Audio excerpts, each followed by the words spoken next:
सर्वेभ्यः नमो नमः। जय श्री राम। सज्जनों, आज हम गोवर्धन पूजा की चर्चा कर रहे हैं। यह पर्व इस वर्ष 2 नवंबर 2024 दिन शनिवार विशाखा नक्षत्र में पड़ रहा है। इस दिन क्या करते हैं, यह सबको पहले से ही विदित है कि गोवर्धन पूजा होती है, गौ पूजा होती है। गौओं को अनेक प्रकार के अलंकारों से सजाया जाता है, उनकी क्रीड़ा होती है और साथ ही साथ हम गोबर का ही पर्वत बना करके या तिल का पर्वत बना करके 56 प्रकार के भोग लगाते हैं। ये सारे नियम हमारे बहुत प्राचीन काल से चले आ रहे हैं। बात यह है कि हम इस पर्व को क्यों मनाएं। मना तो रहे हैं, पर क्यों मनाएं, क्या लाभ है। तो गोवर्धन, गो के दो अर्थ हो जाते हैं। गो तो गाय, गौ माता हो गई, और गौ तो जो अपनी 10 इंद्रियां हैं।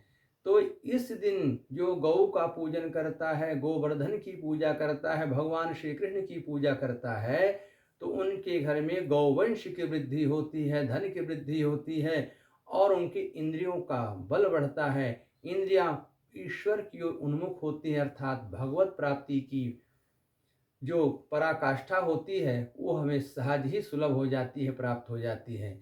इसलिए हमें गोवर्धन पूजा अवश्य करनी चाहिए और इस दिन गोवर्धन पूजा करने वालों को भगवान के गोलोक की प्राप्ति भी होती है।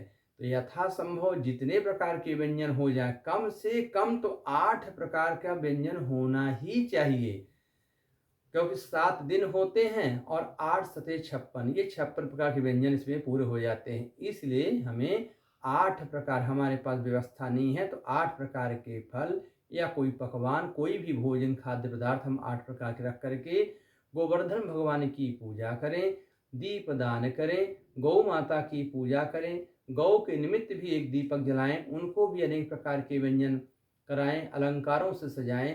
इसके करने मात्र से हमें श्री राधा युगल की कृपा की प्राप्ति होती है और मोक्ष की प्राप्ति होती है। और अन्नकूट या अन्न का पर्वत दान करने से, अन्न का पहाड़ बनाएं, उसका दान करें। दान करने के लिए हमारे पास अन्न नहीं है तो अन्न का पहाड़ बना के उसका पूजन मात्र कर देने मात्र से अन्नपूर्णा की कृपा प्राप्ति होती है और अन्न के भक्षण से जो हमें पाप की प्राप्ति होती है, उस पाप से निवृत्ति होती है और हम विशुद्ध आत्मा, अमलात्मा बन करके भगवान के सम्मुख जाने के पात्र हो जाते हैं।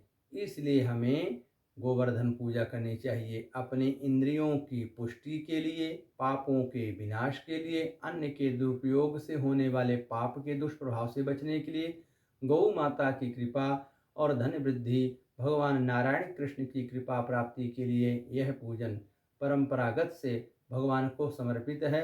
अतः आप लोगों को यह विदित है, निस्संदेह आपको इसका लाभ होगा।